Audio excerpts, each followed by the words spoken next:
अस्सलाम वालेकुम, मैं हूं ज़ीशान ख़ान और मैं आपको खुशामदीद कहता हूं अपने यूट्यूब चैनल पे एक और नई वीडियो के साथ। और आज की जो वीडियो है वो भी बहुत इम्पॉर्टेंट है क्योंकि जो टैक्स रेट्स रिवाइज़ हुए हैं और जो चेंजेस आई हैं टैक्स के हवाले से, उसमें ये बहुत इम्पॉर्टेंट सोर्स है इनकम का किसी भी हवाले से।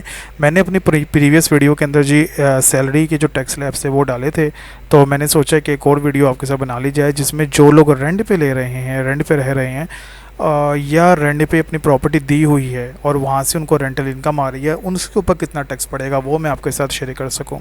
तो ये जो टैक्स आपके सामने इस टाइम रेट लिखे हुए हैं, ये हैं जी under section 155 of income tax ordinance, जो कि डील करता है रेंट ऑफ इमूवेबल प्रॉपर्टी को। यानी अगर आपके पास प्लॉट है, घर है, बिल्डिंग है, आप उसको किराए पे देते हो और वहाँ से आपको रेंट आता है तो आपको कितना टैक्स देना पड़ेगा। ये इंडिविजुअल्स यानी एओपी के हवाले से या एसोसिएशन ऑफ पर्सन के हवाले से, और इसमें जो अभी मैं रेट डिस्कस करने लगा हूँ ये फाइलर के हवाले से करने लगा हूँ, यानी जो लोग एक्टिव फाइलर हैं। इसमें अगर आप देखें, सबसे पहले अगर आपकी किसी की भी इनकम, रेंटल इनकम 3 लाख है और 3 लाख से ज़्यादा नहीं है तो उसके ऊपर कोई टैक्स नहीं है। यानी 3 लाख रुपए तक का जो रेंट है साल का, ये एग्जेम्प्ट है और इसके ऊपर कोई टैक्स आपको नहीं देना। अगर आपका रेंट 3 लाख से बढ़ता है और 6 लाख तक जाता है तो फिर आपने जो 3 लाख से ज़्यादा वाला रेंट होगा उसके ऊपर 5% टैक्स पे करना है। यानी अगर फॉर एग्जांपल आपको 4 लाख रुपए रेंट मिलता है तो उसमें से 3 लाख रुपए आप माइनस कर लें, बाकी जो 1 लाख रुपए बचेगा उसके ऊपर 5% आपको टैक्स देना पड़ेगा। अगर आपको जो रेंट मिल रहा है वो 6 लाख से ज़्यादा है और 2 मिलियन यानी 20 लाख से कम है तो फिर आपने 6 लाख से ऊपर वाली जो अमाउंट होगी उसके ऊपर 10% टैक्स है और उसमें प्लस कर देना 15,000, 15,000। ये जो 15,000 है ये फिक्स रेट रहेगा। और सेम इसी तरह अगर आपका जो रेंट है वो 20 मिलियन 2 मिलियन से ज़्यादा यानी 20 लाख से ज़्यादा हो जाता है तो फिर 20 लाख से जितना भी ज़्यादा होगा उसके ऊपर 25% टैक्स आपने पे करना है और उसमें 1,55,000 रुपये जो है वो फिक्स्ड टैक्स की जो अमाउंट है वो रहेगी। तो ये है फाइलर के हवाले से जो लोग एक्टिव हैं। और जो लोग इनएक्टिव हैं उनका 100% इंक्रीज़ है। 100% इंक्रीज़ का मतलब ये है कि डबल टैक्स है। यानी जहाँ पे फाइलर का 5% टैक्स है वहाँ पे 10% है, जहाँ पे 10% इनका इनएक्टिव का 20% है और किसी का 25% टैक्स है तो उसने 50% टैक्स पे करना है।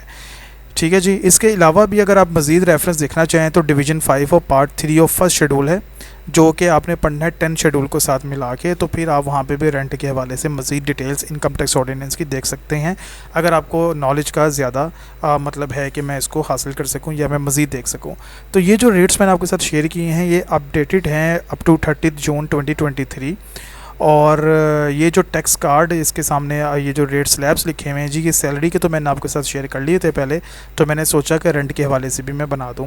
अच्छा, इसमें एक और चीज़ मैं एडिट करता चलूँ कि अगर आपकी प्रॉपर्टी है, बिल्डिंग है, घर है और आपने वो घर या बिल्डिंग किसी बैंक को या कंपनी को रेंट पे दी हुई है तो वो कंपनी की ज़िम्मेदारी है या उस बैंक की ज़िम्मेदारी है कि वो इस हिसाब से टैक्स काटे और फिर नेट टैक्स नेट जो रेंट है वो आपको पे करे। ठीक है।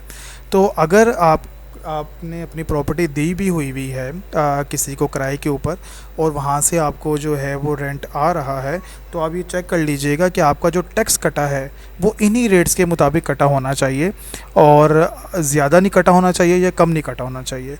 अगर ज़्यादा कटा होगा तो वो रिफ़ंड में आ जाएगा जब आप रिटर्न फाइल करेंगे, और अगर कम कटा हुआ तो वो आपको मज़ीद जो टैक्स है वो पे करना पड़ेगा। तो इस चीज़ को भी आपने माइंड में रखना है कि अगर आप रेंट ले रहे हैं तो फिर आप ये देखेंगे कि आपके ऊपर जो टैक्स है वो डिडक्ट होके मिल रहा है या नहीं मिल रहा। इसी तरह अगर आप किसी को रेंट दे रहे हैं तो फिर आप विद होल्डिंग एजेंट हैं और आपने इस हिसाब से टैक्स काटना है उस लैंडलॉर्ड का और टैक्स जमा करवाना है एफबीआर के अंदर और नेट उसको रेंट जो है वो पे करना है। तो ये अपडेट थी, बड़ी इंपॉर्टेंट अपडेट थी। मैंने सोचा सैलरी स्लैब्स मैंने आपके साथ शेयर कर लिए थे, क्यों ना मैं आपके साथ रेंट के स्लैब्स भी शेयर कर लूँ। तो मज़ीद इन्फॉर्मेशन के लिए, मज़ीद अपडेट्स के लिए मेरे चैनल को सब्सक्राइब करना मत भूलिएगा। किसी किस्म का क्वेश्चन हो तो आप मुझे मैसेज कर सकते हैं रिटर्न्स फाइलिंग के हवाले से, सेल टैक्स रिटर्न्स फाइलिंग के हवाले से या accounting and book keeping services के हवाले से। अगर आपको कोई सर्विसेज चाहिए हो तो आप मुझसे रब्ता कर सकते हैं। ठीक है जी। चैनल को सब्सक्राइब करना मत भूलिएगा। इजाज़त दीजिए। अल्लाह हाफिज़।